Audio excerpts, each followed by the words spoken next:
आज हम बात करेंगे पंचमी विभक्ति अपादान कारक के विषय में।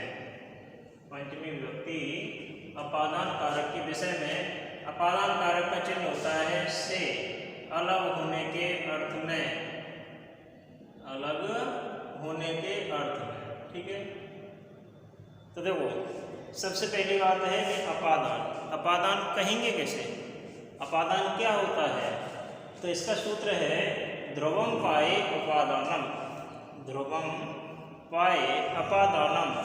ध्रुव, ध्रुव से तात्पर्य है अवधिभूत पदार्थ, स्थिर पदार्थ। अपाय, अपाय से अर्थ होता है विभाग, विभक्त होना, अलग होना, अपाय कहलाता है। तो कहने का आशय है कि अलग होने के अर्थ में ध्रुव पदार्थ की अपादान संज्ञा होती है। अब हमें पूछा जाता है कि अपादान संज्ञा किसकी होती है? तो अपादान संज्ञा ध्रुव पदार्थ की होती है। ध्रुव पदार्थ से अर्थ है स्थिर वस्तु या स्थिर व्यक्ति। अवधिभूत पदार्थ क्या कहलाएगा? ध्रुव कहलाएगा। ठीक है, तो ध्रुव से तात्पर्य है अवधिभूत पदार्थ या स्थिर कारक। तो अलग होने के अर्थ में ध्रुव पदार्थ की अपादान संज्ञा होती है। अब अपादान जब हम उसे नाम देंगे तब क्या होगा? अपादाने पंचमी। अगला सूत्र है अपादाने पंचमी से आशय है कि जिसकी अपादान संज्ञा होती है उसमें पंचमी विभक्ति का प्रयोग किया जाता है। अर्थात जिस कारक की सब अपादान संज्ञा होगी, जिस कारक की अपादान संज्ञा होगी उसमें पंचमी विभक्ति का प्रयोग किया जाएगा। जैसे मैं लिखूं कि तुम ग्रामात् आगच्छसि, तुम गांव से आते हो। तो देखो यहाँ स्थिर कारक क्या है? स्थिर कारक है ग्राम, यानी गांव। ग्राम क्या है? स्थिर कारक, अवधिभूत कारक।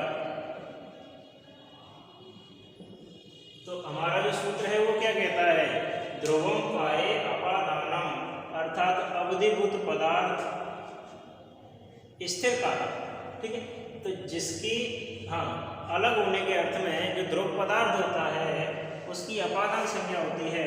और जिसकी अपादान संज्ञा होती है उसमें विभक्ति किसको लगाते हैं? हम पंचमी विभक्ति का प्रयोग करते हैं। तो इधर ग्राम शब्द में पंचमी विभक्ति क्यों है? क्योंकि ग्राम स्थिर कारक है, अवधिभूत कारक है, ध्रुव पदार्थ है। तो अलग होने के अर्थ में जो ध्रुव होता है, स्थिर होता है, उसकी पंचमी विभक्ति होती है। जैसे तुम ग्रामात् आगच्छसि, तुम गांव से आते हो। तो गांव नहीं आता है, तुम आते हो। कहाँ से? गांव से। गांव स्थिर है। पंचमी विभक्ति किस में लगाएंगे? ग्राम में लगाएंगे। आया समझ में?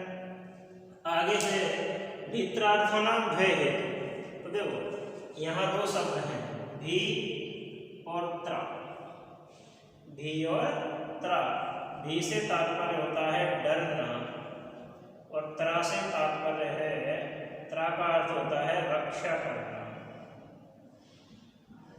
भी और त्रा अर्थ वाले वाक्य अधूरा है। भय हेतु, भय का जो कारण होता है, हेतु का मतलब है कारण।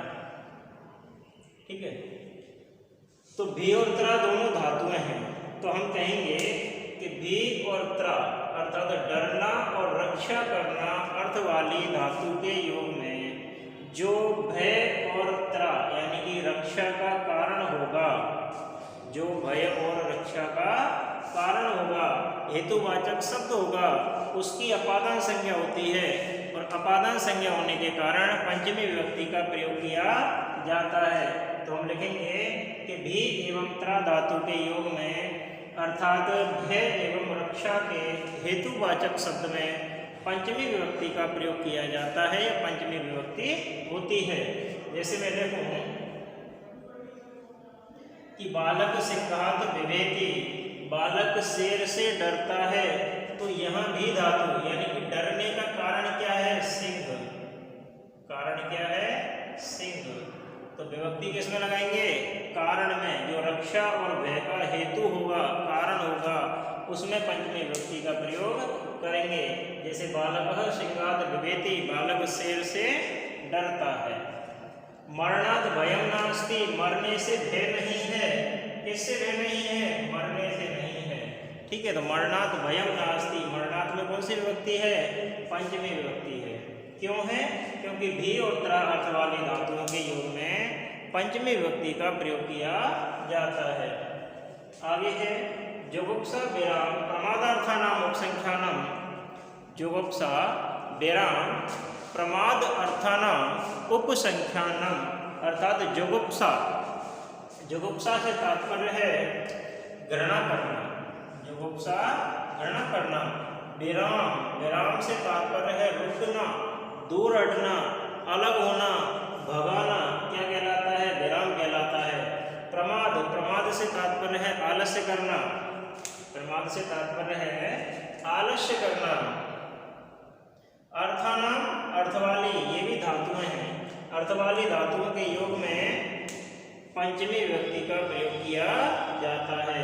तो कहने का तात्पर्य है कि जुगुप्सा घृणा करना, विराम दूर हटना या भगाना, अलग करना, प्रमाद आलस्य करना, अर्थवाली जितनी भी धातुएं हैं उनके योग में पंचमी विभक्ति का प्रयोग किया जाता है। जैसे सज्जन पापात जुगुप्सते, सज्जन पाप से घृणा करता है। घृणा किससे कर रहा है? पाप से। तो विभक्ति किस में लगाएंगे? पाप में लगाएंगे, अर्थात जिससे घृणा की जाए, जिससे दूर हटा जाए, जिससे अलग हुआ जाए या जिससे आलस्य किया जाए, उसमें पंचमी विभक्ति लगाएंगे। इस सूत्र से जुगुप्सा विराम प्रमाद अर्थानाम उपसंख्यानम सूत्र से। अगला है भुव प्रभव, भुव प्रभव यानी भू धातु के प्रभव माने उत्पन्न होने का जो कर्ता होता है या उत्पत्ति स्थल होता है, उसमें पंचमी विभक्ति का प्रयोग करते हैं। तो सीधा सा अर्थ है कि जब किसी वाक्य में भू धातु का अर्थ प्रकट करना हो, प्रकट करने का मतलब है वहां से निकलना, ठीक है। तो जब किसी वाक्य में भू धातु का अर्थ प्रकट करना हो, प्रकट होना हो, तब वहां उत्पत्ति स्थल में पंचमी विभक्ति का प्रयोग किया जाता है। जैसे गंगा हिमालयात उद्भवती प्रभवती वा, जो भी है लिख सकते हो। गंगा हिमालयात उद्भवती या प्रभवती, तो गंगा हिमालय से निकलती है, तो देखो उत्पत्ति स्थल क्या है? हिमालय है। उत्पत्ति स्थल क्या है? हिमालय। तो जो उत्पत्ति स्थल होगा उसमें पंचमी विभक्ति का प्रयोग किया जाएगा। या जैसे मैं कहूँ कि कश्मीर से वितस्ता निकलती है, ठीक है, या झेलम निकलती है, तो किस में लगाएंगे? कश्मीर में लगाएंगे, क्योंकि जहाँ से उत्पत्ति स्थल है वहाँ पंचमी विभक्ति का प्रयोग किया जाता है। अगला है, जैसे मैं तुम्हें वाक्य लिखूं जिनको आप हिंदी से संस्कृत में परिवर्तित करेंगे इन सूत्रों के माध्यम से, तो इन सूत्रों से बनने वाले जो हिंदी वाक्य हैं जिन्हें हमें संस्कृत में बनाना है, संस्कृत में परिवर्तित करना है, कुछ वाक्य में लिखे दे रहा हूँ जिन्हें आप संस्कृत भाषा में परिवर्तित करोगे। जैसे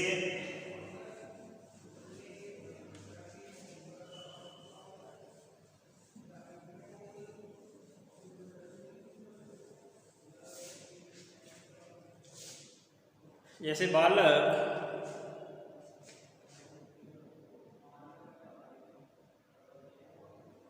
विद्यालय से आता है,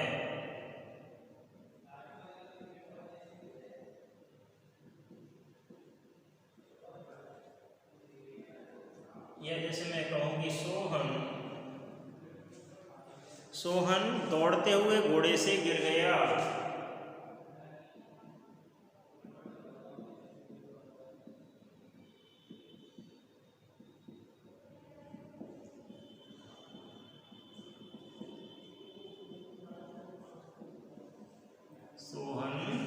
दौड़ते हुए घोड़े से गिर गया। या जैसे मैं कहूँ कि दुष्ट दुष्ट से किसे भय नहीं होता, दुष्ट से किसे भय नहीं होता। या जैसे मैं कहूँ सज्जन दुष्ट से रक्षा करता है। सज्जन दुष्ट से रक्षा करता है। या जैसे मैं कहूँ बालक सर्प से डरता है।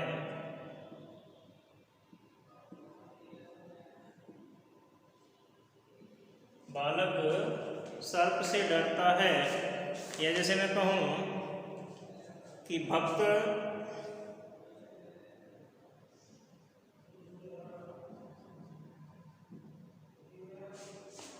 पाप करने से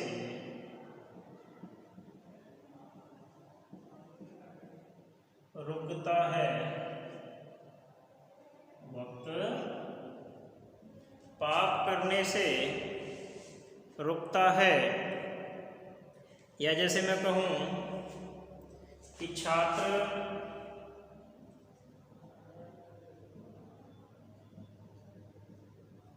अध्ययन में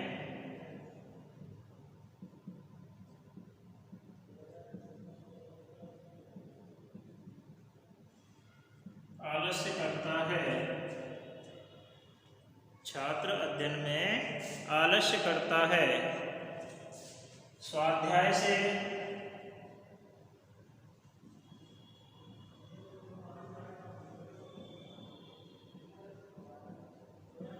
प्रमाद मत करो।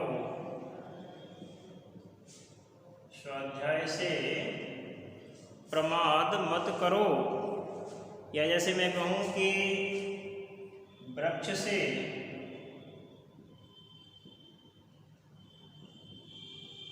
पत्ते निकलते हैं।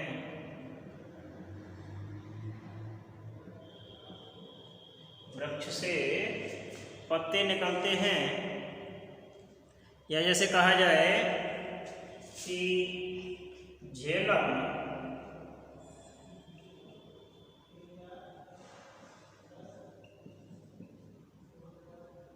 कश्मीर से निकलती है।